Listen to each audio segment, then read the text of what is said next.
guys, what's up? Welcome back to my channel. So yun guys, magandang hapon sa inyo guys. So ngayon, ang oras today is anong oras na ba guys? Check ko lang guys ha. So alas 3 na ng hapon. And then ngayon ako nagpakain sa aking mga gapi guys. So di ko alam bakit hindi nag-hatch tong BBS ko. At kahapon ko lang to hinatch guys. Ang nalagay ko kasi ditong rock salt dahil nga wala akong rock salt. Yung iodized na rock salt. So parang feeling ko hindi effective. So nilagyan ko ng panibagong asin. Nilagyan ko ng asin na bumili ako kanina kasi napansin ko kanina. Dapat alas 2 pa lang. Hatch na to. And then nakakagulat kasi halos walang sobrang konti nung na-hatch. So hindi naman ganyan yung BBS ko at hindi ganyan yung hatching rate. So ayun guys, nilagyan ko ng asin, bukas ko na lang i-continuous yung pakain ng BBS sa kanila. So ngayon guys, ang ginawa ko, nagpakain ulit ako ng ito, decapsulated. So decapsulated na lang muna ulit kasi nga, yun nga, hindi nga na-hatch yung natin, hindi na-hatch yung ating baby brine shrimp na hatchable. And then ito guys, ito yung pagkain ni Wanda. At tingnan nyo guys, pag nakikita na ni Wanda itong pagkain niya, alam na niya, so para na siyang excited lagi na parang aso, ayun diba, excited siya, alam niya yung pagkain. And then guys, pakita ko guys kung paano ko pinapakain si Wanda Boy Ulo. Ayan. So ito yung pagkain niya guys. Ganito lang dami binibigay ko sa kanya guys, mga 8 to 6 pieces. Ayan, depende yung gaano siya kagutom. So dito guys, taas ni Wanda may butas talaga yan. Saka napapansin nyo guys, may net yan. Ayan yan, kasi si Wanda kasi tumatalon So ayan, ayun na tumatalon guys. So diba, grabe siya sobrang takaw. So bigyan pa natin guys si Wanda Boy dahil matakaw. Once ko lang din to pinapakain si Wanda Boy guys, si Wanda Boy. Ayan, so sobrang takaw ni Wanda Boy Sana bumalik na yung ulo mo Wanda Boy na malaki.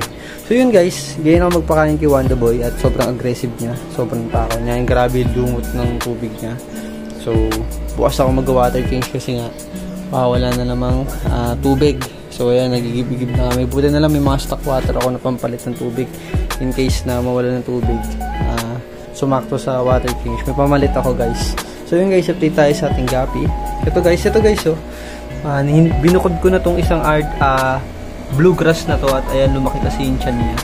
So ito yung nandito nakalagay sa tank na to, yung mga reserve dapat. And then nakita ko buntis pala to. So siguro natusok to dati nung bluegrass male na kasama niya dati. So tignan natin, panakin natin. At maganda guys kasi blue, ayan blue pa naman at grass pa naman yung tail niya. And then ang maganda dito guys, macho siyang female. So malaking female, breeder talaga na female to. So sa mga nag-aabang-abang na itong bluegrass, sana madami tayong mapaanak at sana quality, kahit quality or material yung ma-produce natin na ganito. I-focus ko yung mga anak nito once na nag-drop. Lagyan natin, pakainin ko na BBS para sa mga bibili naman, sulit. And then mura lang din naman ang out natin dyan sa bluegrass if ever na mag-success ang breeding. Kasi dito guys, ang buntis dito is isa pa lang, ay dalawa pa lang ata. So ang tagal mag-drop. Pero kasi kaya gusto ko, ito rin talaga yung mga anak, ito talaga yung selection ko, ito talaga yung tinabi ko. Ayan, may dalawa kasi dyan talagang big size body na female at ayan, maganda yung pattern.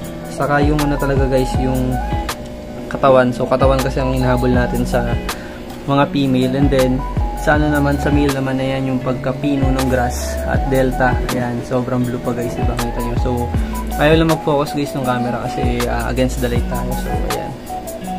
Ayan, medyo napunit yung tail ng male natin dyan. Gawa ng meron kasi tayong plants. Ayan. Naka-ready tayo lagi sa plants para pa nag-drop makapag-hide yung natin, mga fry.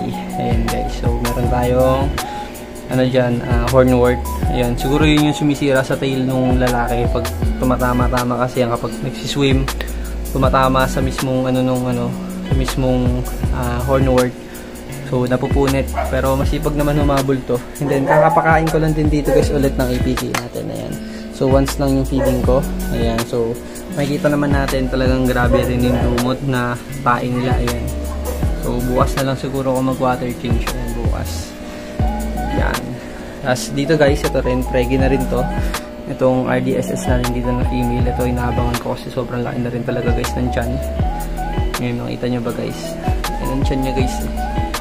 Ayan, against the lake lang tayo guys. Ayan, so hanapan natin ang angulo na ano, makikita nyo. So ayan, laki ng tiyan niya guys. Ang cute niya. So ang taba, ang laki din, ang laking breeder niya ito. Ayan, ang laking female na yan guys. Tapos dito din, itong ano naman, bluegrass, ang laki din. So ito guys, ayan, mga reserve. So kung gusto niyo naman ng female RDSS, ayan, meron pa naman, available pa naman dito. Meron pang ano, 5 pang available guys. Ayan. So mga ka-CB dyan, so ayan, talaga kayo. No problem, ayan. Meron tayo available, and then ngayon, inulan na rin kasi tayo ulit ng fry. So marami tayong fry. Yung fry pala dito guys, naglipat ako. Yung fry pala dito, nilipat ko dito sa mas mababang tubig na 5 gallon. So ito yung Batangas line na RDSS. Dito yung sa kaibigan ko. Ito yung sa Batangas line. So ito yung anak. Same first batch. Pero namatay kasi yung female nito. Yung nanay nito namatay. So ito yung kasama niya sa trio. Ito. Ayan, ito yung Batangas line na RDSS. Ayan. Iba yung pattern ng female. And then mas RD kasi to. So ito, preggy na rin to. Ayan, laki na rin ng tiyan guys kung napapansin nyo. So nag-waiting din ako sa drop nito. Ito. Itong pair natin dito. So, trio sila dati. Kaya nangyari nga, diba, nung nag-drop. Ito yung dinrop. So, namatay. Then, as ito guys, may bad news nga pala ako. Itong, nakikita nyo dito, female tuxedo koi. Isa na lang. Tapos, dito nakalagay yun. And then, hindi ko siya nakita. Wala talaga asin. Wala, kahit bangkay niya, wala. Ayan. Wala ako nakita talaga. So, feeling ko tumalon. Baka nakatalon or nagulat tumalon. Kasi, nakakapagtaka na wala eh. Ayan, wala talaga guys. Isa na lang siya, itong female na to. Ito mas malaki. Then ito yung P-Dirt na reserve breeder. Ayan. Sobrang pula ng tail. Ayan. Tapos yung RDSS fry naman natin dito. Ito guys. So far naman, ang lalaki na guys. Ang lalaki na. So mas nakita ko na dito yung nag-iisang P-Dirt. So alam ko kung sino siya dito. Ayan, kasi siya yung mas malaking size. Andito yan guys. Makikita nyo. Yeah, saan na ba? Yun nata siya. Yun yung P-Dirt yun. Yun, P-Dirt. Nadilaw yung tail. So, RDSS to. Sa line ng tropa ko. RDSS naman to. Sa line ng Batangas. Yung binili ko. Ito yun. So, maganda kasi guys. Ayan, mapula. Gusto ko yung gantong RDSS. Mapula yung tail. Parang fire red na may pattern. Ayan. Kasi ito si Batman. Ayan, okay pa naman si Batman. So, si Batman, ganda pa rin ang kulay. Yung blue pa din, no? Kung ano yung kulay ng dorsal, ganun din yung kulay ng ano niya, nung caudal niya guys. Ayan. At si ayan, si Papa Goldie natin, si Papa Goldie. Active and healthy swim naman si Papa Goldie. At baka may kumuha na rin kay Papa Goldie, baka kunin din to ni Bossing Bry. Ayan, nung regular ko na buyer. So baka ipa-previous ko na sa akin si Papa Goldie para maalagaan na rin doon. Maalagaan na rin niya kasi gagamitin ko rin tong slot ni Papa Goldie para sa bagong selection ng male at female soon. So kailangan ko to. Ayun, dalawa dun sa dulo, ayoko muna kasi lagyan kasi konti pa yung gapin natin. Siguro pag madami na talaga guys, lalagyan ko na ulit yan. Ayan. So ito si Papa Goldie at si natin yung isa natin P-Dirt female na ibang line. Line ni RC na cross sa line ko ni Yumi. So ito na lang yung natira. So malas-malas pa kasi nga namatayan pa tayo ng male nito, di ba? Yung last si matanda na. So ayun guys, ngayon ko lang napansin. Kala ko dalawa yung fry dito, pero tatlo pala sila. Yun yung isa, kumakain ng lumot. Dito pa yung isa. At yung isa, ayun. So tatlo yun, thank G. Buti tatlo pa sila. At malalaki na sila. Yan, malalaki na. So kailangan ko dito mag-drop ng BBS. So, kasi, nanganganib na aking P-Dirt. Kasi ito na lang ang aking P-Dirt. Yung mga iba kong P-Dirt. So wala na, nakakuha na talaga. Mga biglaan visitor na buyer ko. So ayun, nakuha. Kasi ito naman guys, dalawang MSS. At ito yung fry nila at malaki na yung isa, yung binuga ng isa na namatay na MSS. Ayan. So ito, anak na ito. Ayan din. Silip naman tayo guys sa ating mga full gold. Kumusta na sila? Ayan, kakadlapag ko lang sa kanila ng decapsulated BBS. So yung decapsulated BBS, ayan, rin, nakakatulong din talaga kapag wala tayong hatch na BBS. So ayan, lumalaki sila pag decapsulated. At ayan na guys, gold ng kulay nila. Hindi pa nagpo-full kasi nga bata pa. Magpo-full kasi to guys, makikita mo yung full potential guys ng full gold sa edad na 3 months. Basta umabot sila ng 3 months. Dapat ano na, medyo ano na, full ano na sila, full gold na sila. Dapat ganyan yung kulay gold talaga, at pati yung muka full mass na gold. So dapat ganun guys. Kasi kapag mga 3 months na hindi pa rin ganun, so wala na, mahirap na habulin. So parang p-dirt din yung ears, dapat 3 months may ears na talaga. Then ito yung isang batch ng full gold din, nasa 15 peraso sila dito. Nilipat ko sila dito kasi yung mga HB Blue hindi kita dito, so nilipat ko dito yung mas bata na, ayan, pangko-cross ko yan, pangko-cross ko, mag-iba magulang kasi yan guys. So ayan, dito ko kukuha ng male, dito yung female guys, ayan. Tapos dito nga humahabol din, akala ko mga kal, so yung ilan humahabol, yung isa lang talaga yung parang sobrang liit dito. Ayun, kung nakikita nyo, isa lang guys, ayan. Tapos dito HB Blue din to, napalaki ko. Tapos yung mga HB Blue naman natin guys, nandito, ayan, kasama ng dalawang p-dirt. So itong mga HB Blue talaga natin, ayan, ang bilis lumaki guys. So kakalapag ko lang din sa kanila ng decapsulated BBS. Ayan, ang bilis lumaki oh. Yung isa dyan, isa lang kal dyan yung bengkong.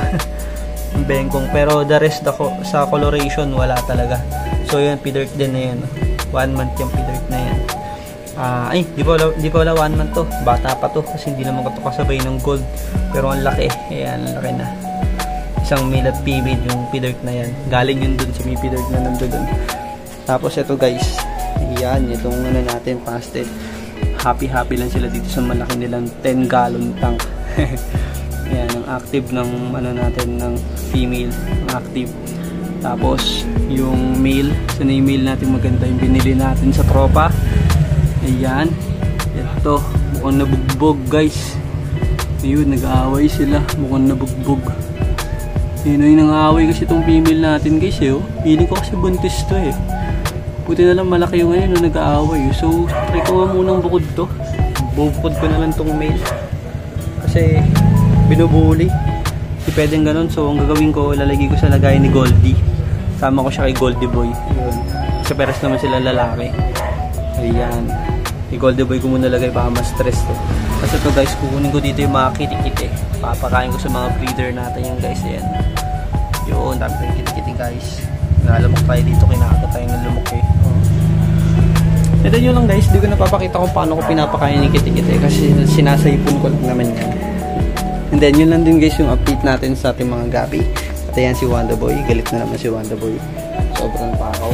And then yun guys, kita-kita na lang tayo ulit sa next vlog. Ay, pero pa pala ako guys, ilalagay ko na lang sa lalagay ko na lang sa unang part ng video. Shoutout kay Bossing ito. Yan, lagay ko na lang guys. So yun lang guys, kita-kita na tayo sa next vlog.